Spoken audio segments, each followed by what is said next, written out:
10 years back వచ్చినప్పుడు ఇప్పటికీ అయితే రిచ్ డెవలప్మెంట్ బాగా కనబడుతుంది. హాయ్ ఫ్రెండ్స్, టుడే ఒక టూరిజం స్పాట్కి అయితే వచ్చేసాం. దాని పేరే పులిగుండాల ఎకో టూరిజం. ఈ పులిగుండాల ప్రాజెక్ట్ ఎక్కడుందంటే ఇది ఖమ్మం జిల్లాలో కనకగిరి అటవీ ప్రాంతంలో అయితే ఉంది. ఈ యొక్క ఎకో టూరిజం స్పాట్ అయితే 10 years బ్యాక్ వచ్చినప్పుడు ఇప్పుడు ప్రజెంట్ ఎలా ఉందంటే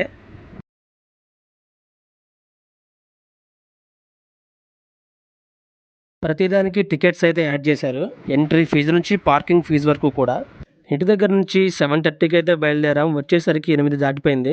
ఇక్కడ గేట్స్ ఓపెన్ చేసేసరికి 10 దాటిపోయింది. మా వాళ్ళకి తెలియక గేట్ దగ్గర సెక్యూరిటీ కూడా ఎవరు లేరని చెప్పేసి పక్కదారి నుంచి వెళ్ళిపోయారు లోపలికి. లోపల వంట కూడా ప్రిపేర్ చేయొద్దని వార్నింగ్ ఇచ్చారు. ఈ విషయం తెలియక మేము ముందుగానే వంట అంతా ప్రిపేర్ చేసుకొని రెడీగా ఉన్నాం తినడానికి.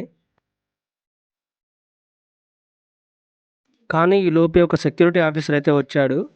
అతనికి మాకు ఒక మినీ యుద్ధమే జరిగింది.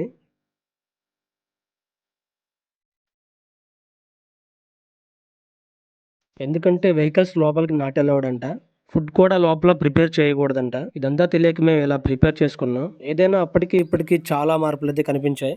మనం పులిగుండాల ప్రాజెక్ట్కి వెళ్ళాలంటే వాళ్ళ ఫారెస్ట్ వెహికల్లోనే వెళ్ళాలి. దానికి కూడా 40 రూపీస్ ఛార్జ్ అయితే తీసుకుంటారు ఒక్కొక్కరికి.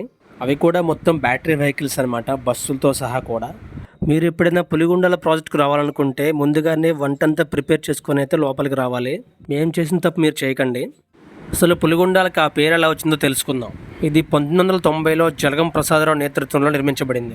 కొన్ని పులి జాడలు, పులి గుర్తులు కనిపించడం, ఆ గుండాలలోకి అంటే ఆ చెరువులోకి నీళ్లు తాగడానికి వచ్చినప్పుడు పులి పాదాల గుర్తులు స్పష్టంగా కనిపించాయంట. అందుకే దానికి పులిగుండాల ప్రాజెక్ట్ అనే పేరు వచ్చింది. చుట్టూ అడవి, రిజర్వ్ ఫారెస్ట్ ఉండడం వల్ల, అది కూడా కనకగిరి ప్రాంతంలో ఉండడం వల్ల దీనికి ఆ పేరు వచ్చింది. ప్రాజెక్ట్ లోపలికి వెళ్తే చూద్దాం. ఇదిగో అదే ఈ పులిగుండాల ప్రాజెక్ట్. దీనినే గవర్నమెంట్ ఎకో టూరిజం స్పాట్గా అంటే పర్యాటక ప్రదేశంగా అభివృద్ధి చేస్తుంది. చూడండి, మునిపెన్నడూ లేని విధంగా అయితే డెవలప్మెంట్ జరుగుతుంది. ప్రాజెక్టు చుట్టూ అయితే కూడా కంచె వేయడం జరుగుతుంది. ఎందుకంటే ఇక్కడ వన్యప్రాణులు ఎక్కువగా ఉన్నాయి, అందులోనూ పులులు నివసించే ప్రదేశం కాబట్టి ఇవంతా సేఫ్టీ ప్రికాషన్ కోసం చేస్తున్నారనమాట. రానున్న రోజుల్లో అయితే ఇది ఇంకా డెవలప్మెంట్ అవుతుందని అయితే నేను అనుకుంటున్నాను.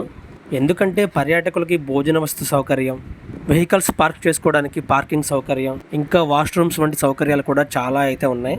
ఒక కొత్త లోకానికి వచ్చినట్టు చాలా చేంజ్ అయితే కనపడింది. అన్నీ మర్చిపోయి చాలా ప్రశాంతంగా ఉన్నట్లయితే అనిపించింది. అదిగో చూడండి, అదే పురాతనమైన శివాలయం. శివరాత్రి వేడుకలు ఇక్కడ బాగా జరుగుతాయి. ఓం నమ శివాయ. ఫ్రెండ్స్, అందరికీ చిన్న రిక్వెస్ట్, నా వీడియోస్ చూస్తున్నారు కానీ ఎవరు లైక్ చేయట్లేదు, కామెంట్ కూడా చేయట్లేదు. దయచేసి లైక్ అండ్ సబ్స్క్రైబ్ చేసుకోండి. మీరు నన్ను మోటివేట్ చేస్తేనే నేను ముందుకు పోగలను. So please support me all my subscribers. So ఇంతకీ వీడియో ఎలా అనిపించింది కామెంట్ బాక్స్లో తెలియజేయండి. నచ్చితే లైక్ చేసి మీ ఫ్రెండ్స్ అండ్ ఫ్యామిలీతో షేర్ చేయండి. మరిన్ని ట్రావెల్ బ్లాగ్స్ కోసం మన ఛానల్ సబ్స్క్రైబ్ చేసుకోండి. Thanks for watching.